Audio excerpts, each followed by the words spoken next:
Hello, welcome to ET India Inc Boardroom. On this panel, we would be discussing the challenges that confront Indian economy at this juncture amid global headwinds.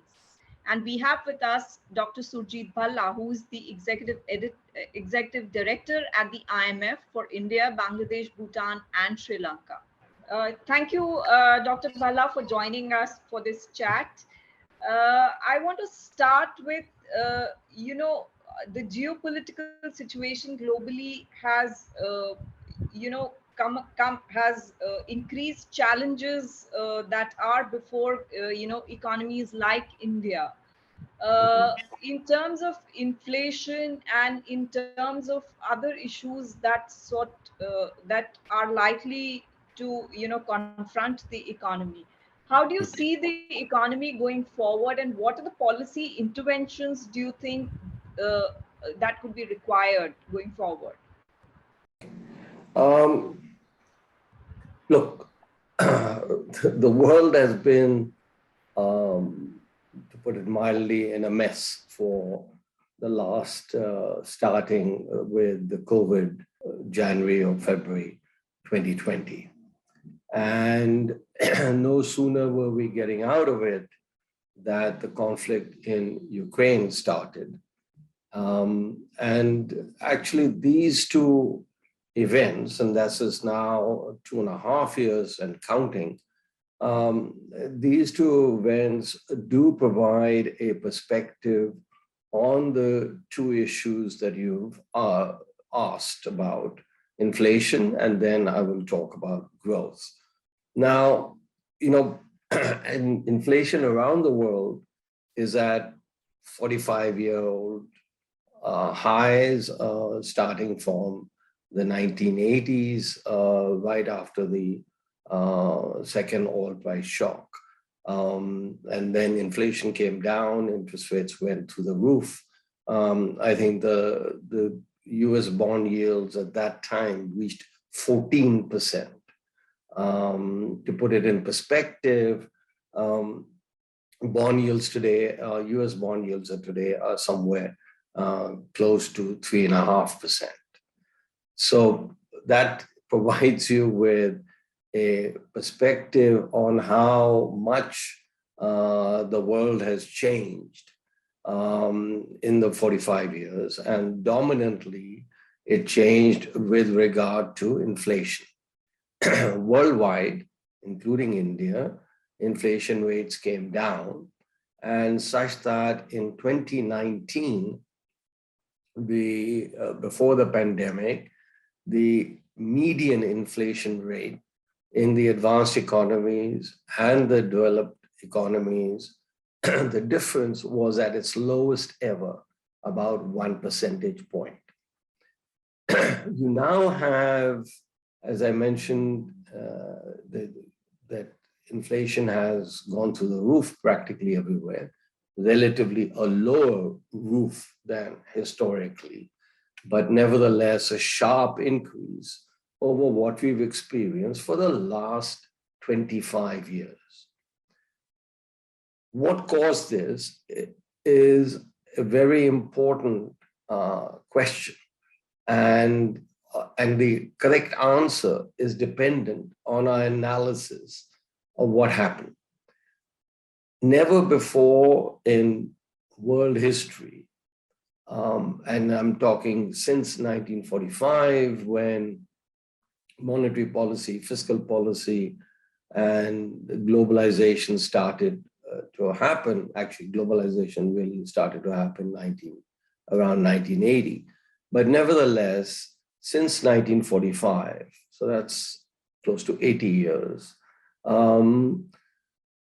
you've never had an occasion where you had both a supply shock, which was the COVID era, and a demand shock simultaneously across the world, which is the emergence from the COVID shock. So, everybody is right and everybody is wrong in terms of how to attack this inflation. We have no benchmarks to go by. We have no theories to go by. We have no policies that we can rely on to go by. The world just exploded, and supply takes a little bit of time to come on board. And before you knew it, that China went into a rather unexpected COVID lockdown shock. So, we in India have had a lot of experience with supply side shocks, in particular emanating from food as well as from fuel. And it is for that reason that, a monetary response, and I've wrote for a long time that, it is not at all clear, maybe it is clear that the correct monetary response to a food supply, to a drought, is not to tighten monetary policy or to tighten fiscal policy because of the resulting food inflation. Now coming to, so I think there are lessons to be learned from the Indian experience of the last 50 odd years. Then you have, in terms of growth, now all countries have been affected, but interestingly, and we at the fund, and the analysts at the fund who are looking at this on a constant day-by-day, 24/7 basis, and their report, the IMF WEO, World Economic Outlook, just came out. And in that, India is slated to grow. The growth rate has been lowered from something close to 9% to now 8.2%. So there has been a lowering of Indian growth, along with lowering of growth around the world. But we are still the fastest growing economy, expected to be this year, next year, and for the year after. So I think, and that optimism, well, I won't call it optimism, that forecast is really being bolstered by the evidence that we see in India. You just had the GST data come out yesterday, which showed a 20% rise in tax revenues. Now, 20% rise in tax revenues is on top of already a nice increase last year and the year before, suggests that the real activity is bounding back, accompanied by inflation, if you will, but is bounding back. So I think perhaps we can go into other aspects of the Indian economy later, but the signs are that India will do relatively very well, and absolutely also compared to our last 2 decades will be at the upper end of the range. Some of it is a function of the fact that we had catch up happening. But I think that a reasonable forecast, given that the world doesn't fall apart further, a reasonable forecast is that India will grow something 7.5% plus minus 0.5% for the foreseeable future. Sir, if I could just come in, with concerns around inflation, we saw the budget come about in February, and it banks a lot on, capex recovery. Government itself has, provided a huge boost to capex, and it was expected that, and there was this all around optimism around, private capex kicking in. With inflation now, being where it is, and the expectations that it could go up further, do you think that pitch seems to have quailed a bit, No, look, capex, when the expectations are for capex recovery, both in real terms for a reasonable advance. And I don't see how if inflation has gone up because of what I discussed, if I'm right, because of really shocks beyond our control and world shocks, that does put a damper on investment, but doesn't reduce it to zero. Now let's look at agriculture, that I think that's a sector to watch out for in India. Basically wheat and rice, as well as trade agreements with Australia, more trade agreements forthcoming, perhaps with EU, perhaps with the US. Exports growth. There is a structural change in the Indian economy, which has occurred over the last 4 or 5 years and was accelerating, is accelerating, but is accelerating at a lower pace because of this recent shock. I don't, if you're an investor everywhere around the world, you're being a bit cautious. Absolutely fair. But I think allocations of capital have to take place, and investors will take place, and investments will take place.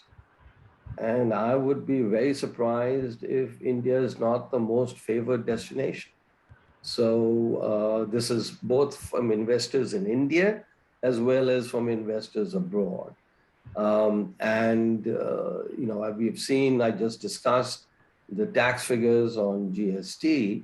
And I think, and that was most of it was for March. That was right at the height of the crisis. And the crisis is continuing. There is hope that it will end. But I think all the signs are very, very relatively very positive for India. You mentioned about, how structurally the economy has changed.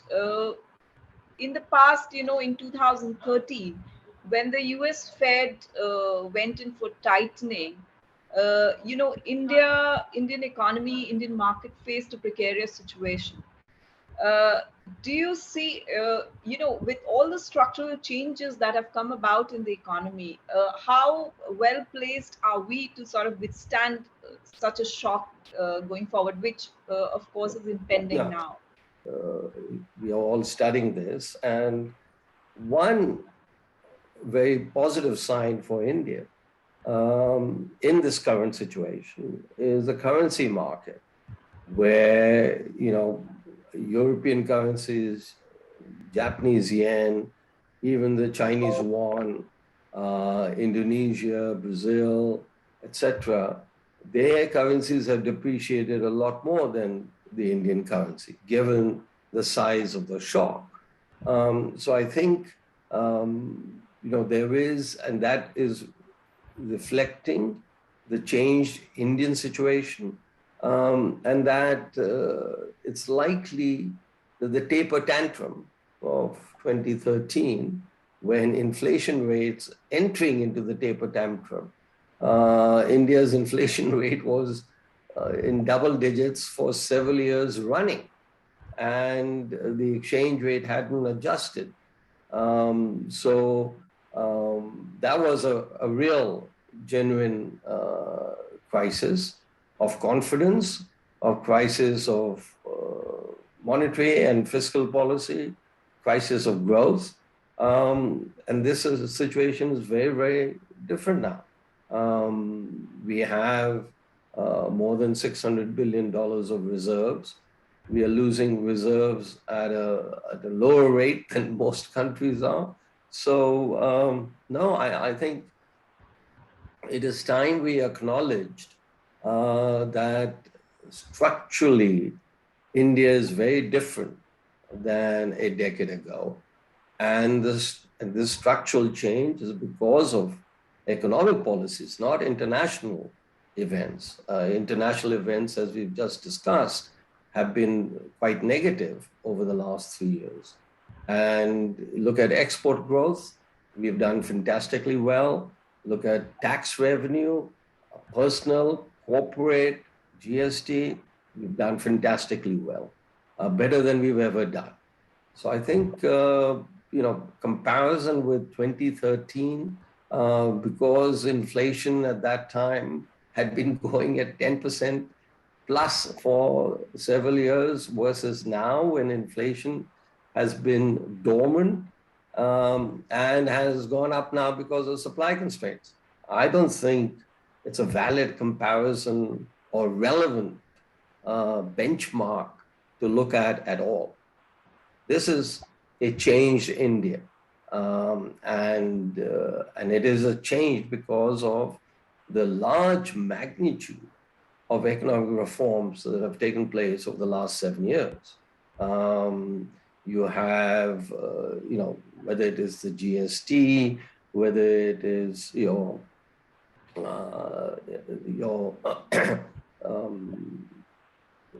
policies in terms of interest rates. Back in 2018 and 2019 and 2017, we are the highest real policy rates in the world. And we had the MSME crisis, all the rest of it. So this is a very different, situation, a very different economy, a very different India. So there's been some commentary about, the central bank reserve, RBI being behind the curve in view of the inflation. And I want to just come back to, your first comment you made on the situation and how it should not be tackled. And people should take an example, leaf out of India's book. What is your view on this, commentary which is sort of coming about on the Reserve Bank's action? Yeah. First of all, I'm here in Washington, and behind the curve is a term that journalists and experts apply at a moment's notice to any economy in the world. And when I ask them, like I'll ask you now, okay, so what should we do? Then the answers are a little bit hesitant and they're not so much forthcoming. I'm not blaming you. This is the most common refrain. Sure. When in doubt, say, the monetary policy is behind the curve. I just think it really, if the monetary policy in India is behind the curve, in Europe it's behind the curve, in the US is behind the curve, Latin America is behind the curve, etc., then what we have is the whole class failed in terms of its policies over the last 3 years. Now, one hint at how the whole class failed and India didn't, and which is I offer to anybody willing to listen, that think about the following counterfactual. Let us say the world had the pandemic, absolutely, as the world has had pandemics in the past, but did not go through lockdowns. Okay? Now, what would happen? And there is no evidence that I've yet seen which shows that lockdowns either diminished the number of cases or diminished the number of deaths from the pandemic. We gained nothing from lockdowns, and indeed there's a reasonable argument that we lost, that there were more deaths and more cases because of the lockdown. But continue on the counterfactual. The world has had pandemics for centuries and has refrained from even a local lockdown. What used to happen, the term quarantine is when ships used to come and the sailors used to be on that ship for 40 days. That's how the world coped with it. And it didn't mean that everybody will stop working. So that's where the supply shock came in. What we had during the pandemic was not a demand shock, it was a supply shock. Okay. Now, so demand fell because the supply was not there, but the supply is the one who caused it. So in my counter example, if we didn't have a lockdown, there wouldn't have been such a big supply shock. Second, and the supply shock would have been distributed, and we would have gone on. The growth rate would have been a little bit down, but not much. And then there wouldn't have been this humongous recovery simultaneous. So therefore, you would have had the inflation of the same order. So think about it. That's what went wrong. And one of the reasons why India is doing better than most countries, we were one of the first to enter the lockdown, and we were the very first to emerge out of it. In 3 months, our policymakers realized that this was a mistake. It took other countries a long, long time to come to that realization. There are a few countries like Japan and like Vietnam, etc., which didn't go into lockdown, but most of the rest of the world, followed blindly into the path that was first staked out in Wuhan. The lockdown in Wuhan occurred on January 22nd. And, most of the analysts, most of the experts applauded the lockdown, recommended for everybody else. So that's where we came from. And that's the cause of this and this is before we even begin to talk about the crisis in Ukraine.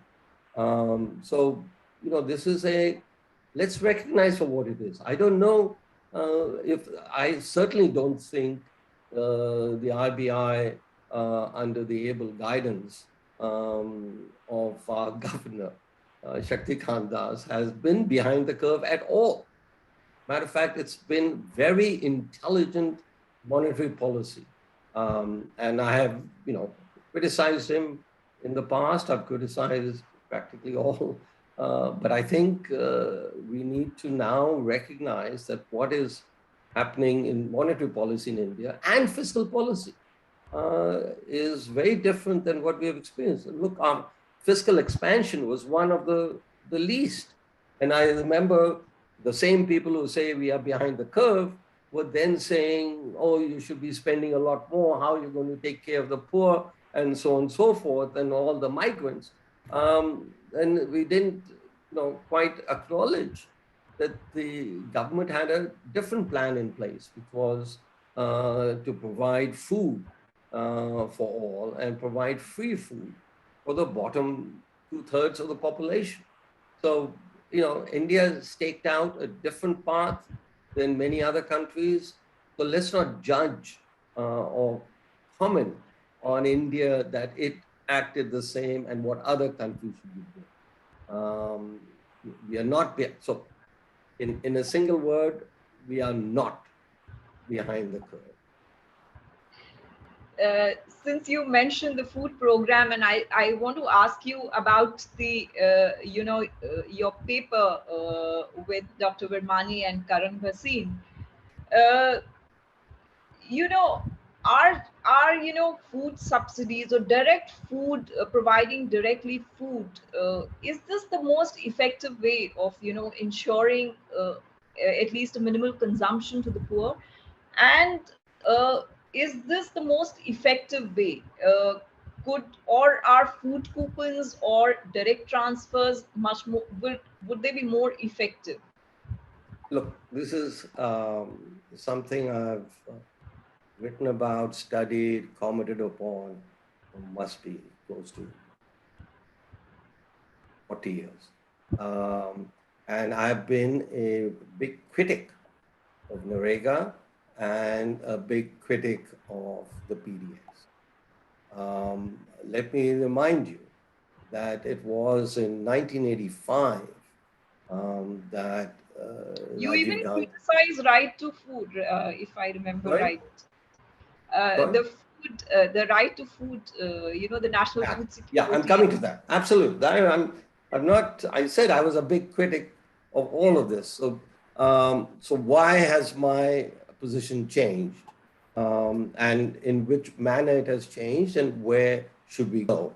So first, I want to point out that the Right to Food Act came before or at the time. Let me just go back to 85. And Rajiv Gandhi said that only 15% of the money meant for the poor, which was now just the PDS system, did not reach the poor. Only 15% reached the poor. So, in other words, what he left unsaid, but what was well acknowledged, is that 85% of the money was leakage, and almost 100% of that leakage was corruption.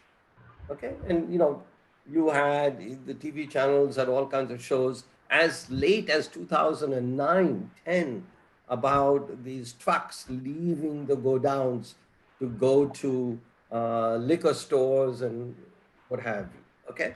So it was in this context that the PDS program evolved and the Right to Food Act came.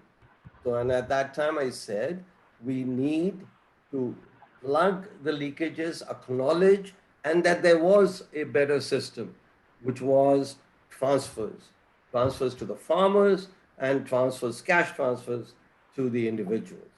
So you give it to the producers, you give money to the individuals rather than the government buys the food, puts it in a ration shop, then we organize people to come to it, etc., etc.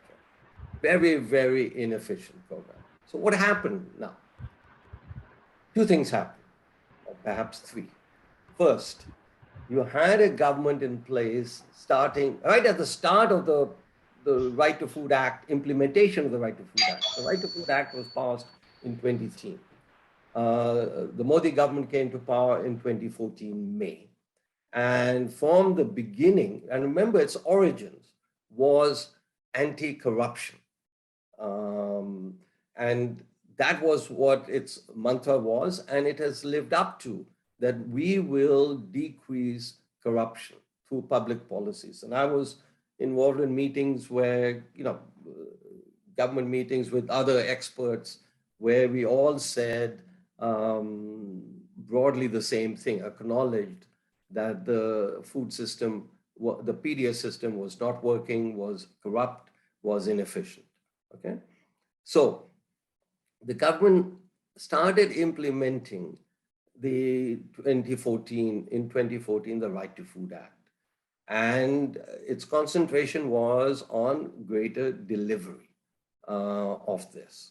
And I think, the land reforms, the agricultural reforms, etc., are all part of this entire package of reforms. And so we've seen what has happened with the land acquisition. That reform wasn't allowed to go through.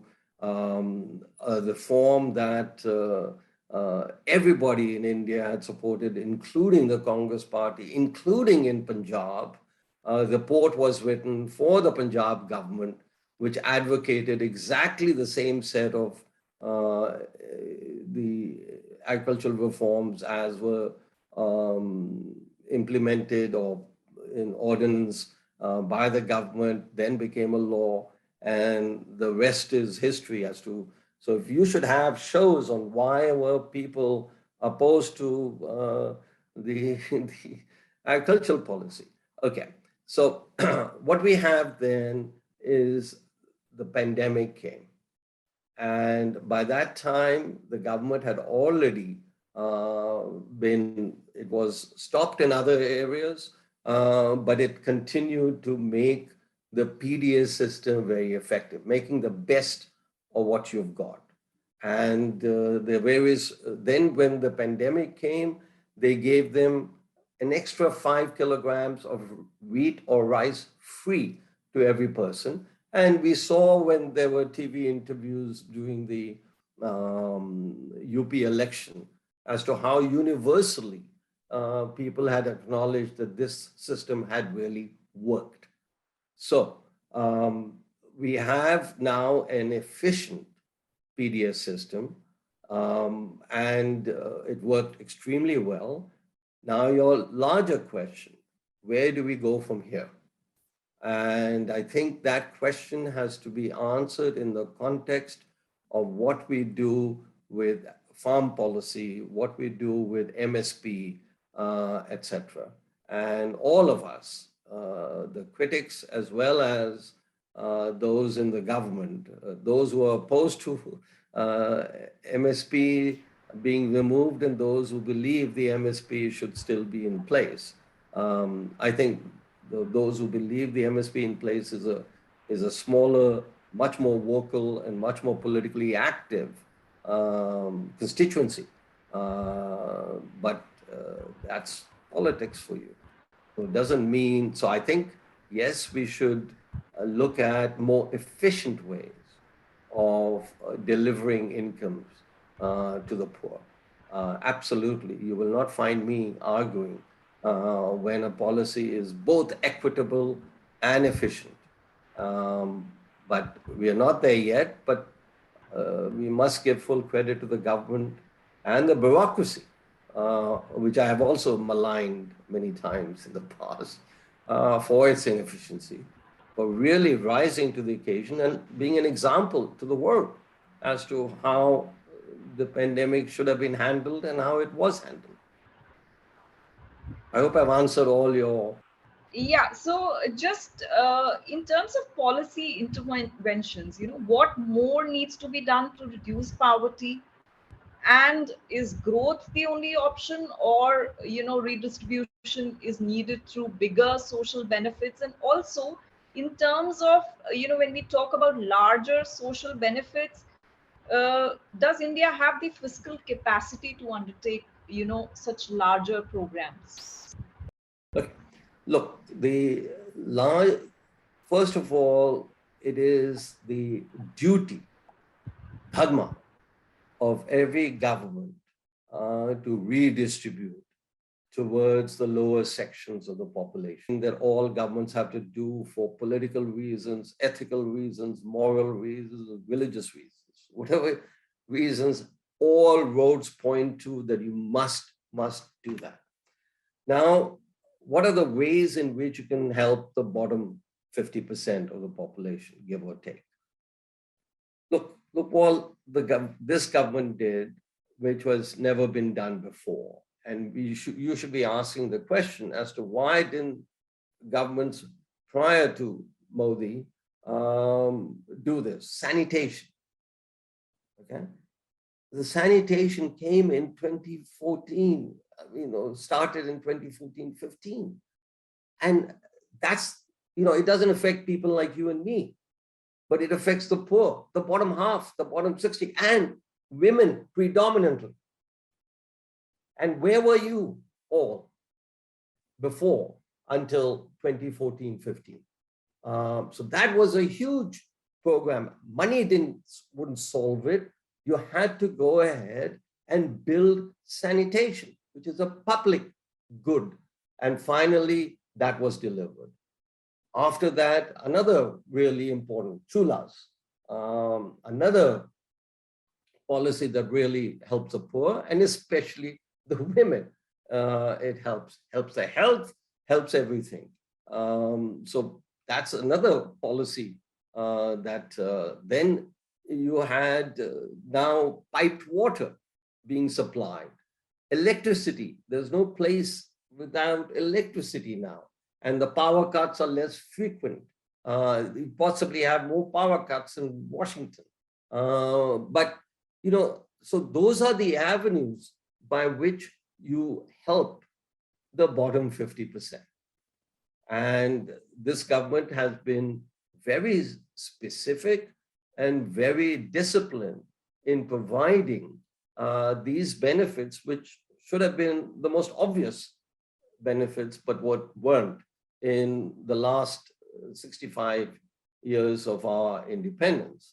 So I think we all need to do a little rethink of what happened before and why weren't these policies undertaken. And I don't see enough questions. The questions are all, obviously, we all look to the present and we all look to the future, but really the present is an outcome of the past and the future will be an outcome of the policies of the present. So I think, so we can, so this, remember, sanitation, money you spend on sanitation, health insurance, money you spend on roads, etc. How much fiscal deficit do they affect? It's, you won't even notice it. So I think, yes, we need to look at, in a holistic manner, our policies of redistribution. Food is an important component, especially rice and wheat and pulses. Very imaginative, very, we did an analysis which you report in the paper that, sadiyon se, for, ever since we have been collecting data in the NSS, that the average consumption of rice and wheat is 10 kg per person per month. And, people have basmati versus the other rice. That's a separate, but the point is, that's the physical quantity. And what this government did was that the PDS, the Food Security Act, etc., only allowed 5 kgs per person, including a poor person. Obviously, the rich didn't get it. And this government then went ahead and doubled it to what? So therefore, you wouldn't have a requirement of either rice or wheat or pulses even. So about 1 kg of chana, maybe you didn't get the pulse you wanted, but this was a superb, really, it's a lesson for the entire world as to how to handle. So I think the issue you're raising, we have to think about what are the policies once the pandemic is over, and once we are a richer or less poor country, which we are. We are now a lower middle income country. Why should we have the policies when we were absolutely poor? That's our recommendation in the article, that we should raise the poverty line. The poor will always be with us. The bottom 50% will always be with us by definition. So we have to, as I mentioned and emphasize, we have to construct policies to efficiently redistribute to the bottom 50%.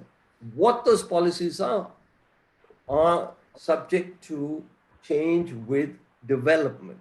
And we become low middle income. When we become a middle income country, the policies will be different. And when we become a rich country, the policies will yet be different.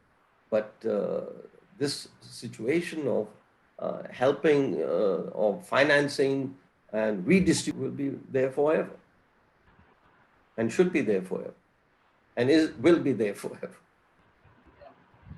Thank you so much for taking out time, sir. And yeah, thank you very much for having me. Thank you so much for tuning into ET India Inc Boardroom. Stay tuned for more.